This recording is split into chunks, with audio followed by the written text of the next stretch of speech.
Hello there and good morning. The cracks are starting to show as Brussels begins to buckle under the sustained pressure from the UK post-Brexit negotiators.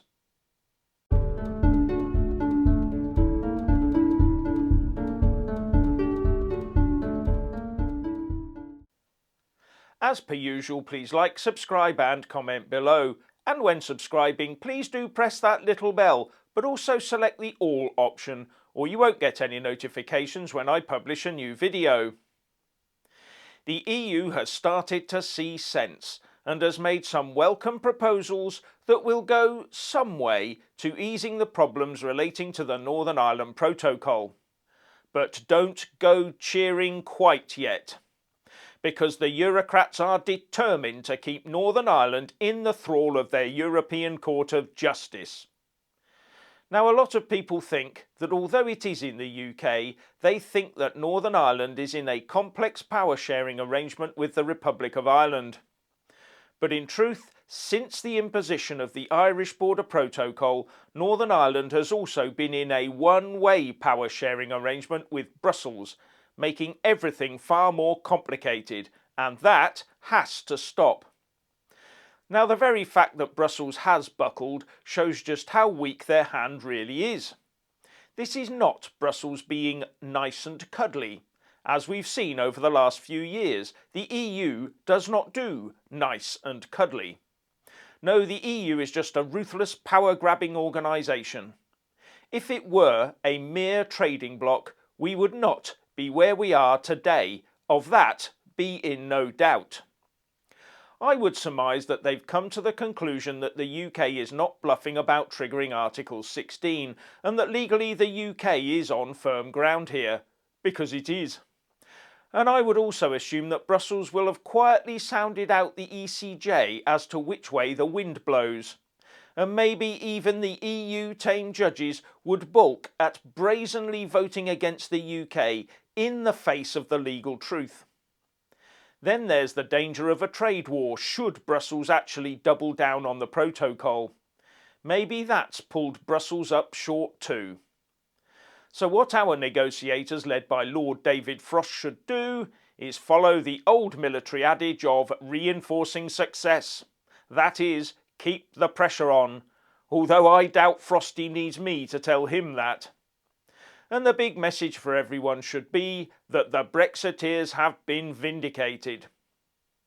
So what has the EU offered to do after nearly 10 months of saying no?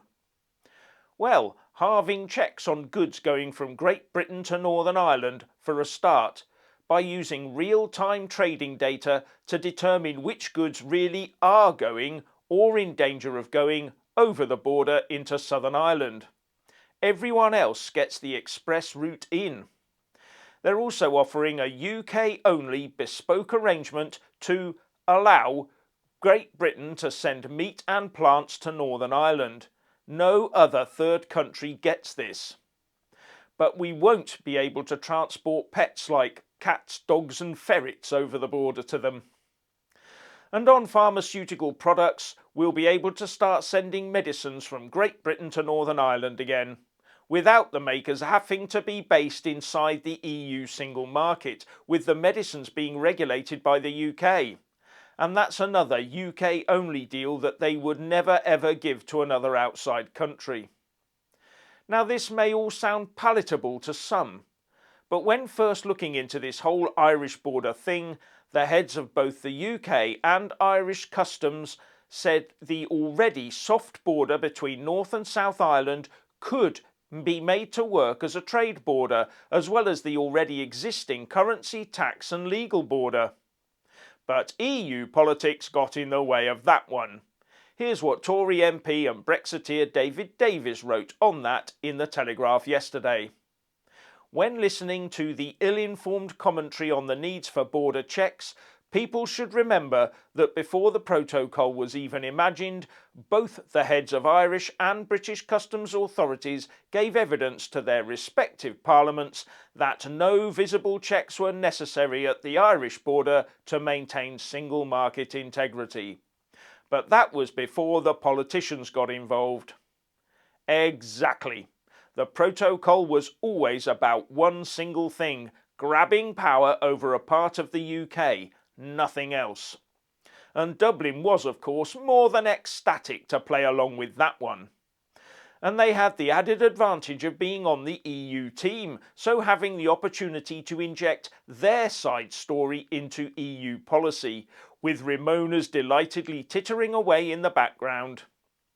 But it was that single-minded, one-sided approach that has led to months of economic and political pain and squabbling, and it was that single-minded, one-sided approach that has ultimately led to the EU having to start folding. But as I see it, there is still a long way to go, especially as their proposals do not go as far as changing the actual protocol itself. The UK must now address that, and of crucial importance, make ECJ oversight of Northern Ireland a thing of the past. If we are to have this protocol, then it should have a neutral oversight arrangement, not have one player, the EU, holding all the trump cards. This must be a UK red line, and the threat of triggering Article 16 should be kept firmly on the table to achieve it. But it seems that Tory MPs are divided over these proposals. One assumes the weaker of them would be happy to roll over at this stage, and Ramona's will definitely not want to see any further concessions being made by Brussels. Quite the reverse. I would bet their spitting feathers that their EU has seen fit to give so much ground in one go. They will be worried that the EU grip on the UK via Northern Ireland is beginning to slip, so making their grand re-entry into the bloc ever more difficult. They will no doubt have been hoping that Brussels would stonewall until the May Stormont elections next year, when there's a chance Sinn Féin could be the majority party. But these concessions by Brussels at this stage may well have strengthened the Unionists' position. It was they, after all, that publicly played the hardest ball. The Unionist Party leaders got together and made a joint statement and put a lot of pressure on the Eurocrats, supported by the clout of Belfast Agreement architect and Nobel Prize-winning former First Minister of Northern Ireland, Lord Trimble. The Ramonas will also be taken aback at the thought that these Brussels proposals have turned Boris from being wrong on how the protocol would operate into being half right. And if the protocol becomes all but invisible through the use of technology, then Boris will have been proved right. Shock horror, cue Ramona meltdown.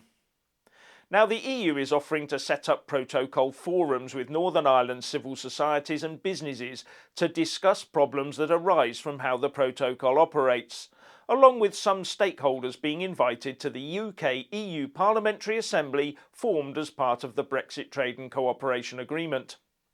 That's being touted as a way of overcoming the objections surrounding ECJ jurisdiction. But it is also a way of the EU getting into the Northern Ireland establishment, from which there would undoubtedly be scope for them to springboard from, the continuation of a power-sharing arrangement with Brussels.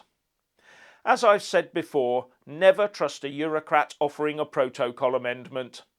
And further, it all comes down to the wording of these EU proposals. Would they be framed in such a way as to reduce the strength of Article 16, for example? Now, as I understand it, these protocol talks are due to start today, and the UK will come under extreme pressure from the EU as they say, "Look at the concessions we've made, concessions that only our friends and partners in the UK can get. No one else would get this favoured treatment." The EU will want to shut the book on this now, before more concessions are forced from them. I say, keep the pressure on, Frosty.